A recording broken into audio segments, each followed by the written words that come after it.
ಅಷ್ಟೊಂದು ಅದ್ಭುತವಾಗಿದೆ. ಎಲ್ಲ ಬಂಡೆ ನೋಡಿ ಅಲ್ಲ, ನೀರು ಹೋಗಿ ಹೋಗಿ ಯಾವ ಥರ ಆಗಿದೆ ಅಂತ. ಹೌದು. ಸೊ ಕಲ್ಲಿನ ಆಕಾರಗಳು ವಿಚಿತ್ರ ವಿಚಿತ್ರ ಆಕಾರಗಳಾಗಿದ್ದಾವೆ. ಅಲ್ಲ, ನಾವು ನದಿಯ ಮಧ್ಯದಲ್ಲಿ ನಡ್ಕೊಂಡು ಹೋಗ್ತಾ ಇದ್ದೇವೆ. ಯಾರಿಗಿದೆ ಭಾಗ್ಯ ನೋಡಿ, ಎಲ್ಲೆಲ್ಲೆಲ್ಲೆಲ್ಲೆಲ್ಲಿ ಹೇಗೆ ಹೊಂಡಗಳಾಗಿದ್ದಾವೆ.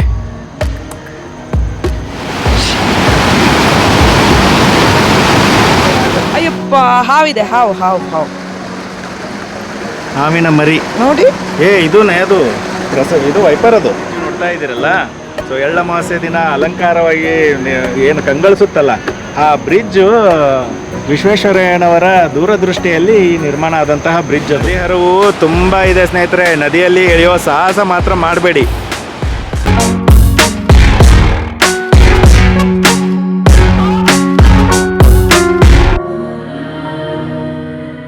ಹಾಯ್, ಹಲೋ, ನಮಸ್ಕಾರ ಸ್ನೇಹಿತರೆ. ನೀವು ನೋಡ್ತಿದ್ರೆ ಏಕೆ ಕನ್ನಡ ಲಾಗ್ಸ್. ಸ್ನೇಹಿತರೆ, ಗಂಗಾ ಸ್ನಾನ ತುಂಗಾಪಾನ ಅಂತ ಕನ್ನಡದಲ್ಲಿ ಒಂದು ನಾಣ್ಣುಡಿ ಇದೆ. ಸೊ ಅದೇ ರೀತಿಯಾಗಿ ತುಂಗಾ ನದಿ ದಡದಲ್ಲಿರ್ತಕ್ಕಂಥ ಒಂದು ಪುಣ್ಯಕ್ಷೇತ್ರಕ್ಕೆ ಇವತ್ತು ನಾವು ನಿಮ್ಮನ್ನ ಕರ್ಕೊಂಡು ಹೋಗ್ತಾ ಇದ್ದೇವೆ ಸ್ನೇಹಿತರೆ. ಅದುವೇ ನಮ್ಮ ತೀರ್ಥಹಳ್ಳಿಯಲ್ಲಿರುವ ಶ್ರೀ ರಾಮೇಶ್ವರ ದೇವಸ್ಥಾನ. ನೋಡಿ ಸ್ನೇಹಿತರೆ, ಇದು ಗಾಂಧಿ ಸರ್ಕಲ್, ಇದು ತೀರ್ಥಹಳ್ಳಿಯಲ್ಲಿ ಇರ್ತಕ್ಕಂಥದ್ದು. ಸೊ ಈ ಕಡೆಗೆ ಶಿವಮೊಗ್ಗ ರೂಟು. ಸೊ ಇಲ್ಲೇ ನಿಮಗೆ ರಥಬೀದಿ ಬರುತ್ತೆ ರಾಮೇಶ್ವರ ಸ್ವಾಮಿ ಟೆಂಪಲ್ಗೆ ಹೋಗಲಿಕ್ಕೆ. ಸೊ ಈ ರಥಬೀದಿಯಿಂದ ಸುಮಾರು ಒಂದು 500 ಮೀಟ್ರ್, ಒಂದು ಅರ್ಧ ಕಿಲೋಮೀಟ್ರ್ ನಡ್ಕೊಂಡು ಹೋದರೆ ನಿಮಗೆ ಶ್ರೀ ರಾಮೇಶ್ವರ ಸ್ವಾಮಿ ದೇವಸ್ಥಾನ ಸಿಗುತ್ತೆ. ಅಲ್ಲೇ ಕೂಡ ತುಂಗಾ ನದಿಯೂ ಇದೆ. ಸೊ ಅದೇ ರೀತಿಯಾಗಿ ಅಲ್ಲಿವರೆಗೂ, ಅಂದರೆ ಶ್ರೀ ರಾಮೇಶ್ವರ ಸ್ವಾಮಿ ದೇವಸ್ಥಾನದವರೆಗೂ ನಿಮಗೆ ಗಾಡಿ ಹೋಗುತ್ತೆ, ಕಾರು, ಬೈಕು ಎಲ್ಲ ಹೋಗುತ್ತೆ ಅಲ್ಲಿವರೆಗೂ. ನೀವು ಕಾರ್ ಏನಾದರೂ ತಂದರೆ ಇಲ್ಲಿ ಪಾರ್ಕಿಂಗ್ ಮಾಡಬೇಕಾಗುತ್ತೆ. ಪಾರ್ಕಿಂಗಿಗೆ ಪ್ಲೇಸ್ ಕೂಡ ಇದೆ. ಅದೇ ರೀತಿಯಾಗಿ ಇಲ್ಲಿ ಒಂದು ರಸ್ತೆ ಇದೆ, ಇದು ಅಲ್ಲ, ಇಲ್ಲಿಂದ ಮೇಲೆ ಹೋಗ್ಬೇಕಾಗತ್ತೆ. ಸ್ವಲ್ಪ ಹೈಟಲ್ಲಿದೆ ಅಲ್ಲ. ಹೌದು, ನೋಡಿ ದೇವಸ್ಥಾನ ನೀವು ನೋಡ್ಬೋದು ಇಲ್ಲಿಂದಾನೆ. ಫಸ್ಟಿಗೆ ನದಿ ದಡಕ್ಕೆ ಹೋಗೋಣ. ಹಾಂ, ಹೌದು. ನದಿಗೆ ಯಾಕೆ ಫಸ್ಟ್ ಹೋಗ್ಬೇಕು ಹೇಳು? ತೀರ್ಥ ಪ್ರೋಕ್ಷೆ ಮಾಡಿಕೊಂಡು ದೇವಸ್ಥಾನಕ್ಕೆ ಬರುವ. ಹೌದು. ಸೊ ತುಂಗೆಯಲ್ಲಿ ಮಿಂದೆದ್ದು ಆಮೇಲೆ ದೇವರ ದರ್ಶನವನ್ನು ಮಾಡಬೇಕಂತ ಹಾಗೆ ಇದೆ ಅದು ಪದ್ಧತಿ. ನದಿ ದಡಕ್ಕೆ ಇಲ್ಲಿಂದಲೇ ಸೈಡಲ್ಲಿ ಒಂದು ದಾರಿ ಇದೆ ನೋಡಿ, ಈ ದಾರಿಯಲ್ಲಿ ಹೋಗ್ಬೇಕಾಗುತ್ತೆ. ಹೌದು.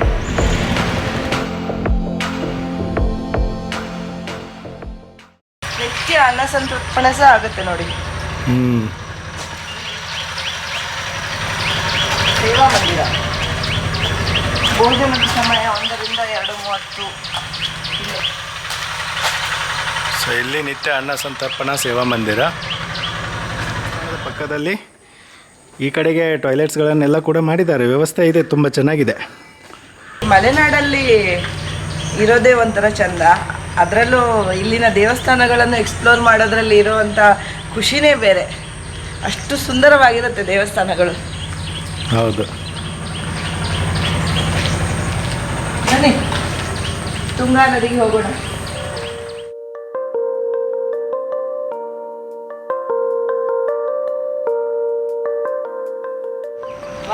ಎಷ್ಟು ಸಖತ್ತಾಗಿದೆ ತುಂಗಾ ನದಿ.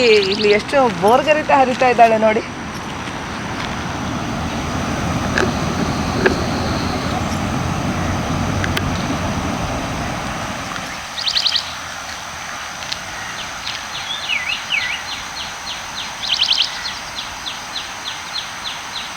ತುಂಗಾ ನದಿ ದಡದಲ್ಲಿ ನಾವು ಬಂದ್ವಿ. ಸೊ ಬಂದಿರಬೇಕಾದ್ರೆ ತುಂಬ ಪ್ರಶಾಂತವಾದ ವಾತಾವರಣ ಇದೆ. ಈ ನದಿಯ ಮಧ್ಯದಲ್ಲಿ ಅಲ್ಲಿ ಒಂದು ಏನು ಮಂಟಪ ನೋಡ್ತಾ ಇದ್ದೀರಲ್ಲ, ಸೊ ಆ ಮಂಟಪಕ್ಕೂ ಈ ಸ್ಥಾನಕ್ಕೂ, ಅಂದರೆ ತೀರ್ಥಹಳ್ಳಿ ಪ್ಲೇಸಿಗೂ ಒಂದು ನಂಟಿದೆ, ಸಂಬಂಧ ಇದೆ. ಅದೇನಪ್ಪ ಅಂತಂದರೆ, ಸೊ ಈ ತೀರ್ಥಹಳ್ಳಿ ಊರಿಗೆ ತೀರ್ಥಹಳ್ಳಿ ಅಂತ ಹೆಸರು ಬರಲಿಕ್ಕೆ ಒಂದು ಪುರಾಣ ಕಥೆ ಇದೆ. ಆ ಕಥೆಯ ಪ್ರಕಾರ ಶ್ರೀ ಪರಶುರಾಮರು ಏನು ಮಾತೃಹತ್ಯಾ ದೋಷ ಇರುತ್ತಲ್ಲ, ಅದನ್ನು ನಿವಾರಣೆಗೋಸ್ಕರ ಎಲ್ಲ ತೀರ್ಥಗಳಲ್ಲೂ ಕೊಡಲಿಯನ್ನು ತೊಳಿತಾರೆ. ಆದರೂ ಕೂಡ ಅದು ಆ ಕೊಡಲಿಯ ಮೇಲೆ ಎಳ್ಳಿನಷ್ಟು ಗಾತ್ರದ ರಕ್ತದ ಕಲೆ ಉಳ್ಕೊಂಡ್ಬಿಡುತ್ತೆ. ಸೊ ಅದನ್ನು ನಿವಾರಣೆಗೋಸ್ಕರ ಅವರು ಇಲ್ಲಿ ಬಂದು ಆ ಮಂಟಪ ಏನು ಜಾಗ ನೋಡ್ತಾ ಇದ್ದೀರಲ್ಲ, ಅಲ್ಲಿ ಅವರು ತಪಸ್ಸು ಮಾಡ್ತಾರೆ. ತಪಸ್ಸು ಮಾಡ್ತಿರ್ಬೇಕಾದ್ರೆ ಅವರ ಕೈಯಿಂದ ಕೊಡಲಿ ಜಾರಿ ಕೆಳಗೆ ಬೀಳುತ್ತೆ. ಆ ಬಿದ್ದಂಥ ಜಾಗದಲ್ಲಿ ತೀರ್ಥ ಉದ್ಭವ ಆಗುತ್ತೆ. ಆವಾಗ ಪರಶುರಾಮರು ಆ ತೀರ್ಥದಲ್ಲಿ ಕೊಡಲಿಯನ್ನು ತೊಳೆದಾಗ ಕೊಡಲಿ ಸ್ವಚ್ಛ ಆಗುತ್ತೆ. ಆಮೇಲೆ ಅವರು ಇಲ್ಲಿ ಬಂದು ಅದೇನು ರಾಮೇಶ್ವರ ದೇವಸ್ಥಾನ ನೋಡಿದ್ರಲ್ಲ, ಅಲ್ಲಿ ಲಿಂಗ ಪ್ರತಿಷ್ಠಾಪನೆ ಮಾಡಿ ಅವರು ಮಾತೃಹತ್ಯಾ ದೋಷವನ್ನು ನಿವಾರಣೆ ಮಾಡ್ಕೋತಾರೆ. ಸೊ ಸೊ ಅದಕ್ಕಾಗಿ ಅಲ್ಲಿಂದ ತೀರ್ಥ ಉದ್ಭವಿಸಿರೋದ್ರಿಂದ ಈ ಪ್ಲೇಸ್ಗೆ ಅಂದರೆ ತೀರ್ಥಹಳ್ಳಿ ಅಂತ ಹೆಸರು ಬಂತು ಅಂತ ಒಂದು ಕತೆ ಇದೆ. ಹೌದು, ಅನೇಕ ತೀರ್ಥಗಳು ಇಲ್ಲಿ ಹುಟ್ಟುತ್ತದೆ. ಹಾಗೆಯೇ ಈ ರಾಮೇಶ್ವರ ದೇವಸ್ಥಾನನೂ ಅದರದ್ದೇ ಒಂದು ಭಾಗ. ಸೊ ಅದಕ್ಕಾಗಿ ಇನ್ನೊಂದು ಕತೆ ಏನು ಹೇಳುತ್ತೆ ಅಂದರೆ ಇಲ್ಲಿ ಅನೇಕ ತೀರ್ಥಗಳು ಉದ್ಭವವಾಗಿದೆ. ಹೌದು. ಸೊ ಸುತ್ತಮುತ್ತ ಈ ಪ್ರದೇಶದಲ್ಲಿ, ಅದಕ್ಕಾಗಿ ಈ ಪ್ಲೇಸ್ಗೆ ತೀರ್ಥಹಳ್ಳಿ ಅಂತ ಕರೀತಾರೆ. ಬನ್ನಿ, ಅಲ್ಲಿ ಪರಶುರಾಮರು ಕೊಡಲಿ ಬಿದ್ದಂಥ ಸ್ಥಳ, ಹಾಗೆಯೇ ತೀರ್ಥೋದ್ಭವ ಆದಂಥ ಸ್ಥಳಕ್ಕೆ ನಾವು ಹೋಗಿ ನೋಡೋಣ. ಸೊ ಅಲ್ಲಿ ಮಂಟಪ ಇದೆಯಲ್ಲ, ಅಲ್ಲಿಗೆ ಹೋಗ್ಬೇಕು ನಾವು. ಅದಕ್ಕಿಂತ ಮುಂಚೆ ನೋಡಿ, ಇಲ್ಲಿ ಬೆಟ್ಟ ನೋಡು. ಆ ಬೆಟ್ಟದ ಮೇಲೆ ಇಲ್ಲಿಂದ ನಮಗೆ ಅದು ಶಿವಲಿಂಗ ಮತ್ತು ಓಂ ಬರೆದಿರೋದು ಬೆಟ್ಟದ ಮೇಲೆ ಕಾಣುತ್ತೆ. ಹಾಂ, ಅಲ್ಲಿ ಕೂಡ ಒಂದು ದೇವಸ್ಥಾನ ಇದೆಯಾ ಅಂತ. ತೀರ್ಥಹಳ್ಳಿಯವರು ಯಾರಾದರೂ ಇದ್ದರೆ ಕಮೆಂಟ್ ಮಾಡಿ ಆ ದೇವಸ್ಥಾನ ಯಾವುದು ಅಂತ. ಬನ್ನಿ, ಮಂಟಪದ ಹತ್ರ ಹೋಗೋಣ. ಹಾಗೆಯೇ ಇದು ತುಂಗೆ ನದಿ. ತುಂಗಭದ್ರಾ ಅಂತ ನಾವೇನು ಕರಿತೀವಲ್ಲ, ತುಂಗೆ ಹಾಗೂ ಭದ್ರಾ ನದಿಗಳು ಕೂಡ್ಲಿ ಅನ್ನೋ ಇದರಲ್ಲಿ ಪ್ಲೇಸಲ್ಲಿ ಇವೆರಡು ಸಂಗಮ ಆಗುತ್ತೆ. ಬಟ್ ಇಲ್ಲಿ ಹರಿಯೋದು ತುಂಗೆ. ಹೌದು, ಇದು ತುಂಗಾ ನದಿ. ಹೌದು, ತುಂಗಭದ್ರಾ ಅಲ್ಲ, ಓನ್ಲಿ ತುಂಗೆ. ಸೊ ಇಲ್ಲಿಂದ ಹತ್ತಿರದಲ್ಲೇ ಅನೇಕ ಸ್ಥಳಗಳಿದ್ದಾವೆ, ಯಾತ್ರಾ ಸ್ಥಳಗಳು. ಪ್ರಸಿದ್ಧ ಶೃಂಗೇರಿ ಮಠ ಇದೆಯಲ್ಲ, ಅದು ಕೂಡ ಇಲ್ಲಿಂದ ಹತ್ರನೇ ಇದೆ. ಎಷ್ಟು ಕಿಲೋಮೀಟರ್ ಆಗುತ್ತೆ? ಸ್ವಲ್ಪನೇ, ಒಂದು 30-40 ಕಿಲೋಮೀಟರ್ ಆಗ್ಬೋದು ಅಂತ ಅನ್ಸುತ್ತೆ. ಹೌದು. ಹಾಗೇನೆ ಕಮಂಡಲ ಗಣಪತಿ ಇದೆ, ಹಾಗೇನೆ ಮೃಗವಧೆ ಇದೆ. ಇವೆಲ್ಲ ಹತ್ತಿರದಲ್ಲಿರುವಂತಹ ಪ್ಲೇಸ್ಗಳು. ಅದು ತುಂಬ ಒಳ್ಳೊಳ್ಳೆ ಪ್ಲೇಸ್ಗಳವು. ಅದೇ ರೀತಿಯಾಗಿ ಶೃಂಗೇರಿ, ನೀವು ಹಾಡು ಕೇಳಿರ್ಬೋದು, ತುಂಗಾ ತೀರದಿ ವಾಸಿನಿ ಅಂತ ಹೇಳಿ. ಸೊ ಅಂದರೆ ಶೃಂಗೇರಿಯಲ್ಲಿ ಕೂಡ ಹರಿಯೋದು ಇದೇ ತುಂಗೆ ನದಿ.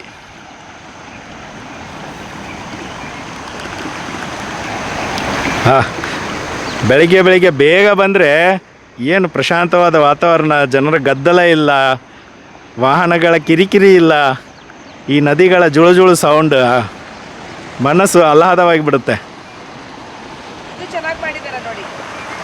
ಹೌದು. ಸೊ ನೀರು ದಾಟಲಿಕ್ಕೆ ನದಿಯನ್ನು ದಾಟಿ ಆ ಕಡೆ ಹೋಗಬೇಕು. ಬಟ್ ಮಳೆಗಾಲದಲ್ಲಿ ತುಂಬ ನೀರಿರ್ಬೋದು, ಇಲ್ಲಿ ಆ ಕಡೆ ಬರ್ಲಿಕ್ಕೆ ಆಗಲಿಕ್ಕಿಲ್ಲ ಮೋಸ್ಟ್ಲಿ. ಹೌದು, ಈಗ ಮಳೆಗಾಲ ಸ್ಟಾರ್ಟಿಂಗ್ ಅಲ್ಲ, ಈಗ ಬರ್ಬೋದು. ತುಂಬ ಮಳೆ ಆದರೆ ನದಿ ಜೋರಾಗಿ ಹರಿಯುತ್ತಲ್ಲ. ನೋಡಿ ಹೇಗೆ ಹರಿದು ಹೋಗ್ತಾ ಇದ್ದಾಳೆ ತುಂಗೆ.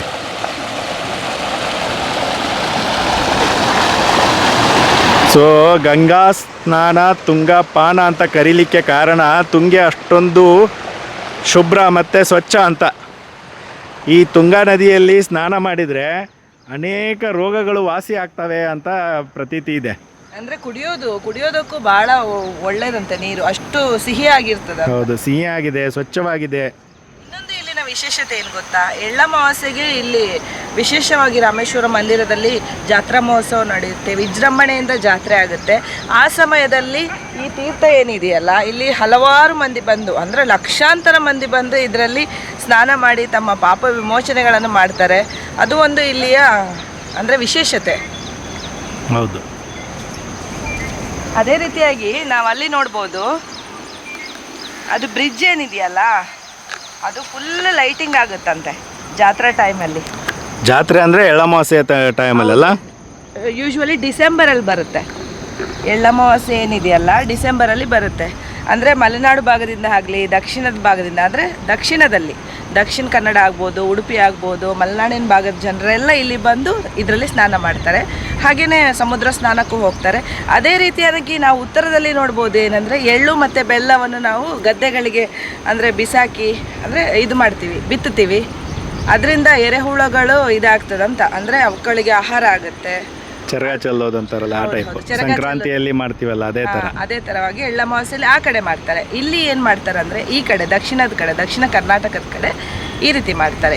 ಇಲ್ಲಿ ಬಂದು ಸ್ನಾನ ಮಾಡ್ತಾರೆ. ಅದೇ ರೀತಿಯಾಗಿ ಸಮುದ್ರ ಸ್ನಾನನೂ ಮಾಡ್ತಾರೆ. ನೋಡಿ, ಮಲೆನಾಡಿನ ಮನೆಗಳು, ಅಲ್ಲಿ ಎಷ್ಟೊಂದು ಸುಂದರವಾದ ಮನೆ, ಅಟ್ಟದ ಮನೆಗಳು ಅಂತೀವಿ. ಅಟ್ಟದ ಮನೆಗಳ. ಹೌದು, ಅಟ್ಟದ ಮನೆಗಳು. ಇಲ್ಲಿ ದಾಟ್ಲಿಕ್ಕೆ ಚೆನ್ನಾಗಿ ಮಾಡಿದ್ದಾರೆ, ಅದೊಂದು ಖುಷಿ ಆಗುತ್ತೆ. ಇಲ್ಲಾಂದ್ರೆ ನದಿಯಲ್ಲಿ ಹೋಗ್ಬೇಕಾಗುತ್ತೆ. ಹೌದು. ಸೊ ನದಿ ನೀರು ಬರುತ್ತೆ ಇಲ್ಲಿ. ಮಳೆ ಬಂದು ನೀರು ತುಂಬಿದ್ರೆ, ಜಾಸ್ತಿ ಬಂದರೆ ಇಲ್ಲೆಲ್ಲ ನೀರು ಬರ್ತದೆ. ಸ್ನೇಹಿತರೆ, ಈ ತೀರ್ಥಹಳ್ಳಿ ಬರೋದು ಶಿವಮೊಗ್ಗ ಜಿಲ್ಲೆಯಲ್ಲಿ. ಇದು ಮಂಗಳೂರಿನಿಂದ ಸುಮಾರು ಒಂದು 140 ಕಿಲೋಮೀಟರ್ ದೂರದಲ್ಲಿದೆ. ಅದೇ ರೀತಿಯಾಗಿ ಶಿವಮೊಗ್ಗದಿಂದ 60 ಕಿಲೋಮೀಟರ್ ದೂರದಲ್ಲಿದೆ. ನೀವು ಹುಬ್ಬಳ್ಳಿಯಿಂದ ಬರ್ತೀರಾ ಅಂತಂದರೆ ಸುಮಾರು 239 ಕಿಲೋಮೀಟರ್ ದೂರದಲ್ಲಿದೆ. ಬೆಳಗಾವಿಂದ ಒಂದು 335 ಕಿಲೋಮೀಟರ್ ದೂರ ಆಗುತ್ತೆ. ಹಾಗೆ ಬೆಂಗಳೂರಿನಿಂದ ಒಂದು 300 ಕಿಲೋಮೀಟರ್ನಷ್ಟು ದೂರದಲ್ಲಿ ಈ ತೀರ್ಥಹಳ್ಳಿ ಕ್ಷೇತ್ರ ಬರುತ್ತೆ. ಅದೇ ರೀತಿಯಾಗಿ ಸ್ನೇಹಿತರೆ, ನೀವೇನು ಅಲ್ಲಿ ಬ್ರಿಡ್ಜ್ ನೋಡ್ತಾ ಇದ್ದೀರಲ್ಲ, ಸೊ ಎಳ್ಳಮಾವಾಸ್ಯೆ ದಿನ ಅಲಂಕಾರವಾಗಿ ಏನು ಕಂಗೊಳಿಸುತ್ತಲ್ಲ, ಆ ಬ್ರಿಡ್ಜು ವಿಶ್ವೇಶ್ವರಯ್ಯನವರ ದೂರದೃಷ್ಟಿಯಲ್ಲಿ ಈ ನಿರ್ಮಾಣ ಆದಂತಹ ಬ್ರಿಡ್ಜ್ ಅದು. ಸೊ ಅಷ್ಟೊಂದು ಅದ್ಭುತವಾದಂತಹ ಗಟ್ಟಿಯಾದಂತಹ ಬ್ರಿಡ್ಜ್. ಅಂದರೆ ಆಗಿನ ಕಾಲದ ಸ್ಟ್ರಕ್ಚರ್ಗಳೇ ಹಾಗೆ ಇದ್ವು. ಹೌದು, ಅವರ ಇಂಜಿನಿಯರಿಂಗ್ ಟೆಕ್ನಾಲಜಿನೇ ಆ ಥರ ಇತ್ತು. ಸೊ ನೋಡಿ, ಅವ್ರ ಕಾಲದಲ್ಲಿ ಕಟ್ಟಿರ್ತಕ್ಕಂಥ ಅಣೆಕಟ್ಟುಗಳು, ಬ್ರಿಡ್ಜ್ಗಳು ಇನ್ನೂ ಶಾಶ್ವತವಾಗಿ ಉಳಿದಿದ್ದಾವೆ. ಏನೋ ಅದು ಮಂಟಪ ಇದೆಯಲ್ಲ, ಅಲ್ಲಿಗೆ ಬಂದ್ವಿ. ಸೊ ನದಿ ಹರಿವಿದೆ, ಇದನ್ನು ದಾಟ್ಕೊಂಡು ಹೋಗಬೇಕಾಗತ್ತೆ. ಸೊ ಇದು ಪುಣ್ಯಕ್ಷೇತ್ರ ಆಗಿರೋದ್ರಿಂದ ಯಾರೂ ಇಲ್ಲಿ ಚಪ್ಪಲಿಯನ್ನು ಧರಿಸ್ಕೊಂಡು ಬರಬೇಡಿ. ಸೊ ನದಿ ಅಷ್ಟೊಂದು ಪವಿತ್ರವಾದಂತಹ ನದಿ. ಬನ್ನಿ, ಹರಿವು ಸ್ವಲ್ಪ ಅದೇ ರೀತಿಯಾಗಿ ಕಲ್ಲು ಸ್ವಲ್ಪ ಸವಳಿಕೆ ಇರುತ್ತೆ, ಅಂದರೆ ಜಾರಿಕೆ ಇರುತ್ತೆ. ಸೊ ಹುಷಾರಾಗಿ ಹೋಗಬೇಕಾಗುತ್ತೆ. ಇಲ್ಲೆಲ್ಲ ಕಲ್ಲಿನ ರಚನೆ ನೋಡಿ ಯಾವ ಥರ ಆಗಿದೆ. ನೀರು ಹರಿದು, ಅಯ್ಯಪ್ಪ, ಹಾವಿದೆ, ಹಾವು ಹಾವು ಹಾವು ಹಾವಿನ ಮರಿ ನೋಡಿ. ಇದು ಅದು ಇದು ವೈಪರ್, ಅದು ವಿಷಕಾರಿ ಹಾವದು. ವೈಪರ? ಹೌದು, ಅದ್ರ ಮೇಲೆ ನೋಡು ಕಟ್ ಹಾವು, ಮಂಡಲ ಇದೆ ನೋಡು ಅದ್ರ ಮೇಲೆ. ಒಬ್ಬ ದೇವ್ರೆ, ಭಾರಿ ಕೇರ್ಫುಲ್ ಆಗಿ ಹೋಗ್ಬೇಕು, ಹುಷಾರಾಗಿ ಹೋಗ್ಬೇಕು. ಹಾವುಗಳೆಲ್ಲ ಇದಾವೆ. ಅಲ್ಲ ಇಲ್ಲಿ ಸ್ಟ್ರಕ್ಚರ್ ಇರ್ತವೆ. ಮಲೆನಾಡಂದ್ರೆ ಸರೀಸೃಪಗಳ ನಾಡಂತಲೇ ಹೇಳ್ಬೋದು. ಹೌದು, ಸೊ ಅದಕ್ಕಾಗಿ ಈ ಕಡೆ ಎಲ್ಲ ನಾಗರಾಧನೆ ಕೂಡ ಇದೆ ಜಾಸ್ತಿ. ಕಿಂಗ್ ಕೋಬ್ರಾ ಕಲ್ಲಿನ ಮೇಲೆ ಹೇಗೆ ರಚನೆ ಆಗಿದೆ. ಅದು ಫಸಲ್ಸ್ ಏನಂತಾರ ಅದಕ್ಕೆ? ಫಾಸಿಲ್ಸ್ ಅಲ್ಲ, ಅದು ಅದೇ ತರ ಕಾಡುತ್ತೆ. ಇಲ್ಲಿಂದ ಹೋಗ್ಬೋದಲ್ಲ? ಇಲ್ಲಿಂದ ಹೋಗ್ಬೋದು. ಹೌದು, ಇಲ್ಲಿ ಮೆಟಲ್ಗಳನ್ನ ಇದು ಕಲ್ಲು ಹಾಕಿದ್ದಾರೆ. ಇಲ್ಲಿಂದ ಹೋಗ್ಬೋದು, ಆರಾಮ್ಸೆ ಹೋಗ್ಬೋದು. ಹೌದು, ಅಲ್ಲಿಂದ ಹೋಗೋ ಪ್ರಯತ್ನ ಮಾಡಬೇಡಿ ಸ್ನೇಹಿತರೆ, ಯಾಕಂದ್ರೆ ಅಲ್ಲಿ ಕಾಲು ಜರಿಯುತ್ತೆ. ಹೌದು, ನಾನು ಹೋಗಿ ಟ್ರೈ ಮಾಡಿ ನೋಡಿದೆ. ಮತ್ತೆ ನೀರಿನ ಹರಿವು ಇರುತ್ತಲ್ಲ, ಕಾಲು ಜಾರಿದ್ರೆ ತಲೆ ಎಲ್ಲ ಪೆಟ್ಟಾಗೋದು ಚಾನ್ಸಸ್ ಜಾಸ್ತಿ. ಬನ್ನಿ, ಹಿಂಗೆ ಹೋಗೋಣ.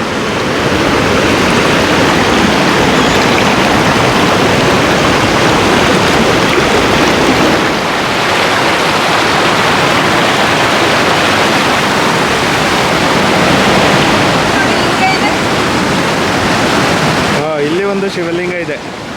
ಶಿವಲಿಂಗನ ಅದು? ಹೌದು, ಶಿವಲಿಂಗ ಬಸವ ಇದೆ. ನಾವು ಅಲ್ಲಿ ನಿನಗೆ ಗೊತ್ತಾ, ಸಹಸ್ರಲಿಂಗ ಹೋಗಿದ್ವಲ್ಲ, ಸೊ ಅಲ್ಲಿ ಕೂಡ ನದಿಯಲ್ಲಿರ್ತಕ್ಕಂಥ ಕಲ್ಲುಗಳಲ್ಲಿ ಲಿಂಗಗಳನ್ನು ಕೆತ್ತಿದ್ದಾರೆ, ಸಹಸ್ರಲಿಂಗ. ಈ ಬಂಡೆಗಳು ನೋಡಿ ಯಾವ ಥರ ನಿಂತಿದೆ.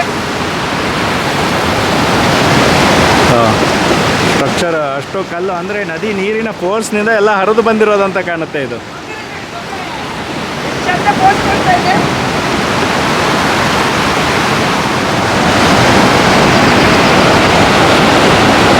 ನದಿ ಹರಿವು ತುಂಬ ಇದೆ ಸ್ನೇಹಿತರೆ. ನದಿಯಲ್ಲಿ ಇಳಿಯೋ ಸಾಹಸ ಮಾತ್ರ ಮಾಡಬೇಡಿ. ಸೊ ದಂಡೆಗೆ ನಿಂತು ನೀರನ್ನು ಪ್ರೋಕ್ಷಣೆ ಮಾಡ್ಕೊಳ್ಳಿ. ಸೊ ಈ ರೀತಿ ಹರಿವು ಇದ್ದಾಗ, ಅಂದರೆ ಈ ಮಳೆಗಾಲ ಟೈಮಲ್ಲಿ ತುಂಬ ಫೋರ್ಸಲ್ಲಿ ಹರಿತಾಳೆ ತುಂಗೆ.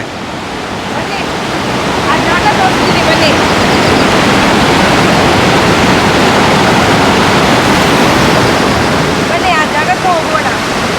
ಪರಶುರಾಮ ಗೊಡಲಿ ಬಿದ್ದಂಥ ಜಾಗ ಇದೆಯಲ್ಲ, ಇಲ್ಲೇ ಇದೆ.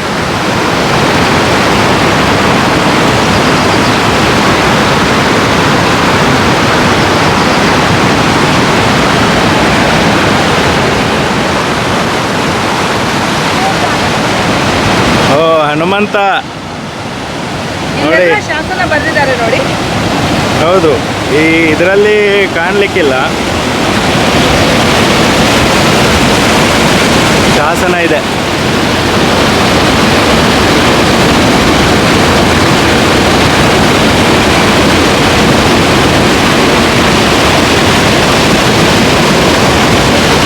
ಹನುಮಂತ ದೇವರು ನಿತ್ಯ ಜಲಾಭಿಷೇಕವನ್ನು ಮಾಡ್ಕೋತಾ ಇದ್ದಾರೆ.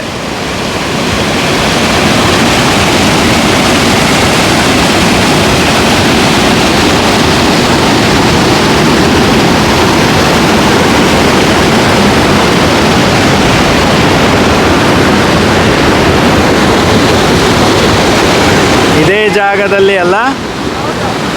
ಇದೇ ಜಾಗದಲ್ಲಿ ಪರಶುರಾಮರು ತಪಸ್ಸನ್ನು ಮಾಡಿದ್ರು. ಪರಶುರಾಮರು ತಪಸ್ಸು ಮಾಡಿದಂಥ ಜಾಗ.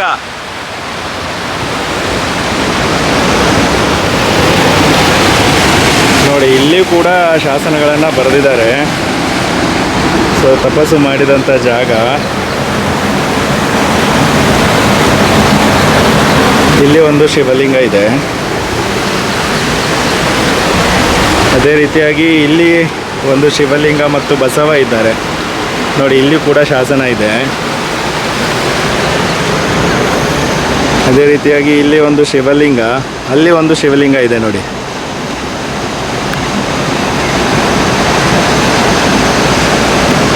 ಸೊ ಅಲ್ಲಿವರೆಗೂ ಹೋಗ್ಬೋದು, ಆದರೆ ನೀರು ಜಾಸ್ತಿ ಇದ್ದಾಗ ಹೋಗ್ಲಿಕ್ಕೆ ಆಗೋದಿಲ್ಲ.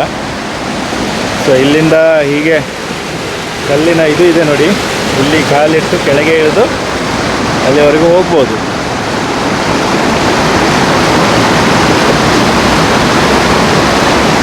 ನೋಡಿ ಹಚ್ಚ ಹಸುರಿನ ಮಧ್ಯದಲ್ಲಿ ತುಂಗೆ ಎಷ್ಟೊಂದು ಗೋರ್ಗರಿತಾ ಹೋಗ್ತಾ ಇದ್ದಾಳೆ.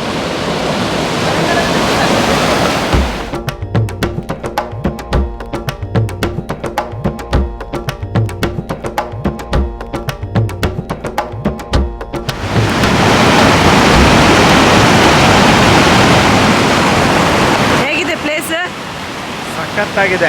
ಸಖತ್ತಲ್ಲ, ಅದ್ಭುತ. ಅದ್ಭುತ ಅದ್ಭುತ. ಆಮೇಲೆ ಇಲ್ಲಿ ಏನು ಈ ಜಾಗ ಇದೆಯಲ್ಲ, ಇಲ್ಲಿ ಎಳ್ಳಮಾಸೆ ದಿನ ಏನು ಜಾತ್ರೆ ಆಗುತ್ತಲ್ಲ, ಅದು 3 ದಿನ ಜಾತ್ರೆ ಆಗುತ್ತೆ. ಹೌದು. ಸೊ ಮೊದಲನೇ ದಿನ ಇಲ್ಲಿ ತುಂಗಾ ಸ್ನಾನ ಮಾಡ್ತಾರೆ, ಅಂದರೆ ಅದೊಂದು ಪುಣ್ಯ ಸ್ನಾನ.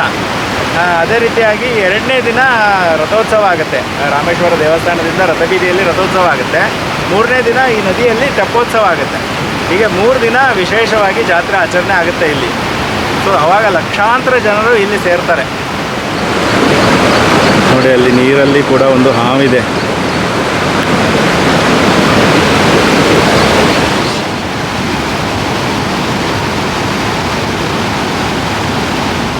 ಭಾರಿ ಪೋಸ್ ಕೊಡ್ತಾ ಇದೆಯಲ್ಲ ನಿಮಗೆ. ಹೌದು. ಇಲ್ಲೆಲ್ಲ ಬಂಡೆ ನೋಡಿ ಅಲ್ಲ, ನೀರು ಹೋಗಿ ಹೋಗಿ ಯಾವ ಥರ ಆಗಿದೆ ಅಂತ. ಹೌದು. ಸೊ ಕಲ್ಲಿನ ಆಕಾರಗಳು ವಿಚಿತ್ರ ವಿಚಿತ್ರ ಆಕಾರಗಳಾಗಿದ್ದಾವೆ. ಅಲ್ಲ, ನಾವು ನದಿಯ ಮಧ್ಯದಲ್ಲಿ ನಡ್ಕೊಂಡು ಹೋಗ್ತಾ ಇದ್ದೀವಿ. ಯಾರಿಗಿದೆ ಭಾಗ್ಯ? ಈಗ ನದಿ ಹರಿವು ಕಡಿಮೆ ಇದೆ, ನಡ್ಕೊಂಡು ಹೋಗ್ತಾ ಇದ್ದೀಯಾ? ನದಿ ಹರಿವು ತುಂಬ ಬಂದಾಗ ಬಾ ನೋಡೋಣ. ಇದೆಲ್ಲ ನೆನ್ಪಿಟ್ಕೊಳ್ಳಿ, ನೆಕ್ಸ್ಟ್ ಬರೋಣ.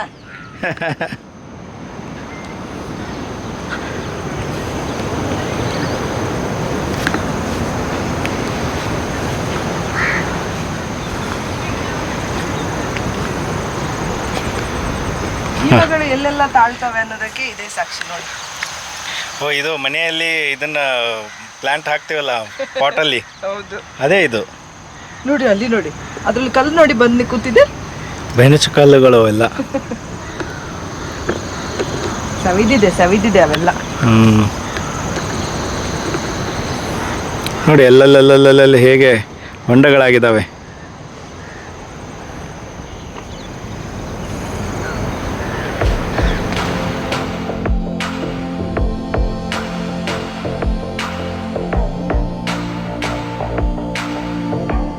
ನಿಸರ್ಗದತ್ತವಾದ ಒಂದು ಪುಣ್ಯಕ್ಷೇತ್ರ. ಇಲ್ಲಿ ಬಂದು ನಾವು ಇಲ್ಲಿ ನೋಡಿದ್ವಿ, ಪ್ಲಾಸ್ಟಿಕ್ ಎಲ್ಲ ತುಂಬ ಬಿಸಾಕಿದ್ದಾರೆ. ಆ ಥರ ಮಾಡೋಕ್ಕೆ ಹೋಗಬೇಡಿ.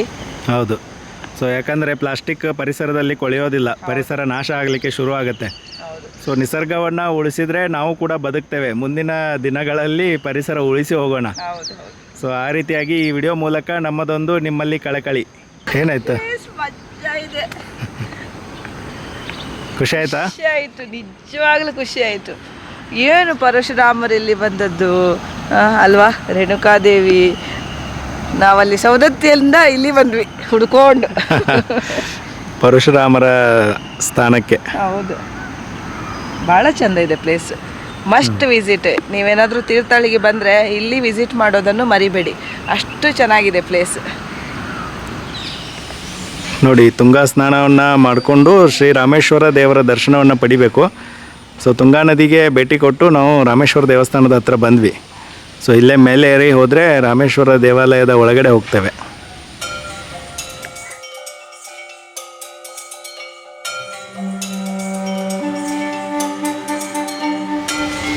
ಇದು ಶ್ರೀ ಜ್ಞಾನಾನಂದ ಸೋಮೇಶ್ವರ ದೇವರ ಗುಡಿ. ಸತ್ಯ ಮಲ್ಲಿಕಾರ್ಜುನ ಸ್ವಾಮಿ ದೇವರ ಗುಡಿಯನ್ನು ನೋಡ್ಬೋದು.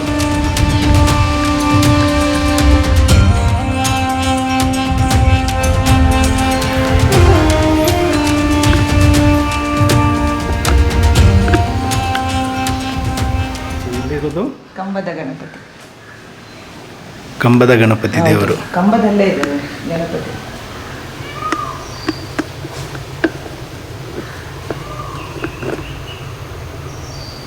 ಹಾಗೆಯೇ ಆ ಕಡೆ ಪಾರ್ವತಿ ದೇವಿ.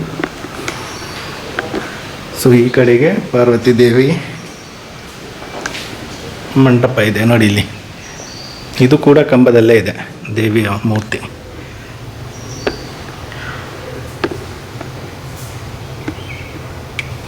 ಚೆನ್ನಾಗಿದೆ ದೇವಸ್ಥಾನ ಅಂತೂ ತುಂಬ ಪ್ರಶಾಂತವಾಗಿದೆ. ಹೌದು. ಸೊ ನಾವು ಬೆಳಿಗ್ಗೆ ಬೇಗ ಬಂದಿದ್ದೇವೆ.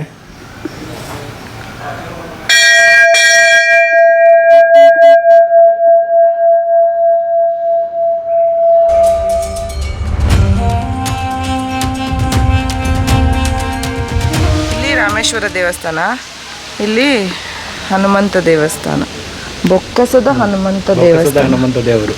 ಅಲ್ಲಿ ಮಾಧವ ದೇವರ ಗುಡಿ ಇದೆ. ಇಲ್ಲಿ ಮಾಧವ ದೇವರು. ಆಮೇಲೆ ಇಲ್ಲಿ ನವಗ್ರಹಗಳ ಗುಡಿ. ನವಗ್ರಹ. ಅದೇ ರೀತಿಯಾಗಿ ಇಲ್ಲಿ ಕಲ್ಯಾಣ ಮಂಟಪ. ಇಲ್ಲ, ಮಾಧವ ದೇವಸ್ಥಾನ. ಇಲ್ಲಿ ಮಾಧವ. ಮಾಧವ ದೇವರ ದೇವಸ್ಥಾನ. ಆ ಕಡೆ ವೆಂಕಟರಮಣ ದೇವರ ದೇವಸ್ಥಾನ. ಅಲ್ಲಿ ವೆಂಕಟರಮಣ, ಇಲ್ಲಿ ಮಾಧವ ದೇವರು, ಇಲ್ಲಿ ಬೊಕ್ಕಸದ ಹನುಮಂತ ದೇವರು, ಆಮೇಲೆ ಅಲ್ಲಿ ನವಗ್ರಹಗಳು, ಅಲ್ಲಿ ಶ್ರೀರಾಮೇಶ್ವರ ದೇವಸ್ಥಾನ ಇದೆ. ಎಷ್ಟೆಲ್ಲ ದೇವಸ್ಥಾನ ಒಂದೇ ಕಡೆ ಇದೆ. ತುಂಗಾ ನದಿಯ ತೀರದಲ್ಲಿರುವಂತಹ ಅದ್ಭುತವಾದ ಸ್ಥಳ ನೋಡಿ. ಅದು ರಾಮೇಶ್ವರ ದೇವಸ್ಥಾನ. ರಾಮೇಶ್ವರ ದೇವಸ್ಥಾನದ ಎದುರುಗಡೆ ನೀವು ಇಲ್ಲಿ ನೋಡ್ಬೋದು, ರಥವನ್ನು ಇಲ್ಲೇ ಇರಿಸಿದ್ದಾರೆ. ಇಲ್ಲಿದೆ. ಅದಕ್ಕೆ ಅದು ಸೀದಾ ರಥ ಬೀದಿ, ಸೀದಾ ಇಲ್ಲಿಂದ ಹಾಗೆ ಹೋಗ್ತದೆ ಅಲ್ವಾ? ಹೌದು. ತೀರ್ಥಹಳ್ಳಿಯಲ್ಲಿ ನೀವು ಬಂದು ಉಳ್ಕೋತೀರಾ ಅಂತಂದರೆ ಇಲ್ಲಿ ಲಾಡ್ಜ್ಗಳು ಸಿಗ್ತವೆ. ತುಂಬ ಜಾಸ್ತಿ ಲಾಡ್ಜ್ಗಳು ಅಂತ ಹೇಳೋಕ್ಕಾಗಲ್ಲ, ಇದ್ದಾವೆ ಕೆಲವೊಂದಿಷ್ಟು ಚೆನ್ನಾಗಿರೋ ಲಾಡ್ಜ್ಗಳಿದ್ದಾವೆ. ಫಾರ್ ಎಕ್ಸಾಂಪಲ್ ನೀವು ಮಯೂರ ಅಂತ ಹೇಳಿ ಒಂದು ಲಾಡ್ಜ್ ಇದೆ, ಇಲ್ಲೇ ಗಾಂಧಿ ಸರ್ಕಲಲ್ಲಿ ಸಿಗುತ್ತೆ. ತುಂಬ ಒಳ್ಳೆ ಲಾಡ್ಜು, ಬಟ್ ಸ್ವಲ್ಪ ಕಾಸ್ಟ್ಲಿ. ಸೊ ಅದೇ ರೀತಿಯಾಗಿ ಬಜೆಟ್ ಫ್ರೆಂಡ್ಲಿ ಲಾಡ್ಜ್ಗಳಿದ್ದಾವೆ. ಕ್ಲೀನ್ಲಿನೆಸ್ಸು ಅಷ್ಟೊಂದು ಓಕೆ, ಪರವಾಗಿಲ್ಲ. ಅದೇ ರೀತಿಯಾಗಿ ತುಂಬ ಜನ ಬರ್ತೀರಾ ಅಂತಂದರೆ ಇಲ್ಲಿ ಅನೇಕ ಹೋಮ್ ಸ್ಟೇಗಳು ಸಿಗ್ತವೆ. ತುಂಗಾ ನದಿ ದಡದಲ್ಲೇ ಅನೇಕ ಹೋಮ್ ಸ್ಟೇಗಳಿದ್ದಾವೆ. 6 ಜನ 8 ಜನ ಬಂದರೆ ಒಂದು ನಿಮಗೆ ಹೋಮ್ ಸ್ಟೇಯಲ್ಲಿ ಇಳ್ಕೊಂಡ್ರೆ ಒಳ್ಳೆಯದು.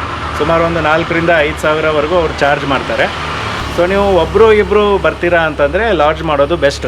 1,000ದಿಂದ 2-2.5 ಸಾವಿರವರೆಗೂ ನಿಮಗೆ ಲಾಡ್ಜ್ಗಳ ಚಾರ್ಜಸ್ ಇದ್ದಾವೆ. ಇಲ್ಲಿ ಬಂದರೆ ಸ್ವಲ್ಪ ಪಾರ್ಕಿಂಗದ ವ್ಯವಸ್ಥೆ, ವೀಕೆಂಡಲ್ಲಿ ಬರ್ತೀರಾ ಅಂತಂದರೆ ಪಾರ್ಕಿಂಗ್ ವ್ಯವಸ್ಥೆ ಅಷ್ಟೊಂದಿಲ್ಲ. ಯಾಕಂದರೆ ರಸ್ತೆ ಬದಿಯಲ್ಲಿ ಒಂದು ಸೈಡಿಗೆ ಪಾರ್ಕಿಂಗ್ ಕೊಟ್ಟಿದ್ದಾರೆ, ಅಲ್ಲೇ ಕಾರನ್ನು ಪಾರ್ಕ್ ಮಾಡಬೇಕು. ಎಷ್ಟೊಂದು ತುಂಬ ಲಾಡ್ಜ್ಗಳಿಗೆ ಪಾರ್ಕಿಂಗ್ ವ್ಯವಸ್ಥೆ ಇಲ್ಲ. ನೋಡಿದ್ರಲ್ಲ ಸ್ನೇಹಿತರೆ, ಮಲೆನಾಡಿನಲ್ಲಿ ಇರ್ತಕ್ಕಂತಹ ತೀರ್ಥಹಳ್ಳಿಯ ಒಂದು ಅದ್ಭುತವಾದಂತಹ ಸ್ಥಳ. ಹೌದು, ತುಂಗಾ ನದಿಯ ತಟದಲ್ಲಿರುವಂಥ ಒಂದು ಅದ್ಭುತ ಸ್ಥಳ ಅಂತಲೇ ಹೇಳ್ಬೋದು. ಹೌದು. ಸೊ ತುಂಗಾ ನದಿಯಲ್ಲಿ ಮಿಂದದ್ದು, ಅದೇ ರೀತಿ ಶ್ರೀ ರಾಮೇಶ್ವರ ದೇವರ ದರ್ಶನವನ್ನು ಪಡೆದು ಸೊ ನಾವಂತರೂ ಪುನೀತ ಭಾವನೆ ಅಂತ ನಮ್ಮಲ್ಲಿ ಬಂತು. ಸೊ ಅದೇ ರೀತಿಯಾಗಿ ನೀವು ಕೂಡ ಈ ಮಲೆನಾಡಿನ ಸುತ್ತಮುತ್ತ ಬಂದರೆ ಈ ತೀರ್ಥಹಳ್ಳಿಗೆ ಬಂದು ಈ ಸ್ಥಳವನ್ನು ಭೇಟಿ ಮಾಡೋದನ್ನು ಮಾತ್ರ ಮರಿಬೇಡಿ. ಸೊ ಅಷ್ಟೊಂದು ಅದ್ಭುತವಾದಂತಹ ಸ್ಥಳ. ಸೊ ನಿಮಗೂ ಕೂಡ ಈ ವಿಡಿಯೋ ಇಷ್ಟವಾಯಿತು ಅಂತ ಅನ್ಕೋತೇವೆ. ಈ ವಿಡಿಯೋ ಇಷ್ಟವಾಗಿದ್ದಲ್ಲಿ ಲೈಕ್ ಮಾಡಿ, ನಿಮ್ಮ ಫ್ಯಾಮಿಲಿ ಫ್ರೆಂಡ್ಸ್ಗಳ ಜೊತೆ ಶೇರ್ ಮಾಡ್ಕೊಳ್ಳಿ. ಹಾಗೆ ನಮ್ಮ ವಿಡಿಯೋನ ಹೊಸದಾಗಿ ನೋಡ್ತಾ ಇದ್ರೆ ನಮ್ಮ ಚಾನಲಿಗೆ ಹೋಗಿ ಸಬ್ಸ್ಕ್ರೈಬ್ ಮಾಡಿ ಅಂತ ಹೇಳ್ತಾ ಇವತ್ತಿನ ವ್ಲಾಗನ್ನು ಇಲ್ಲಿಗೆ ಎಂಡ್ ಮಾಡ್ತಾ ಇದ್ದೀವಿ. ಬಾಯ್ ಬಾಯ್ ಫ್ರೆಂಡ್ಸ್. ಬಾಯ್ ಬಾಯ್. ಮತ್ತೊಂದು ವಿಡಿಯೋದಲ್ಲಿ ಮತ್ತೆ ಸಿಗೋಣ.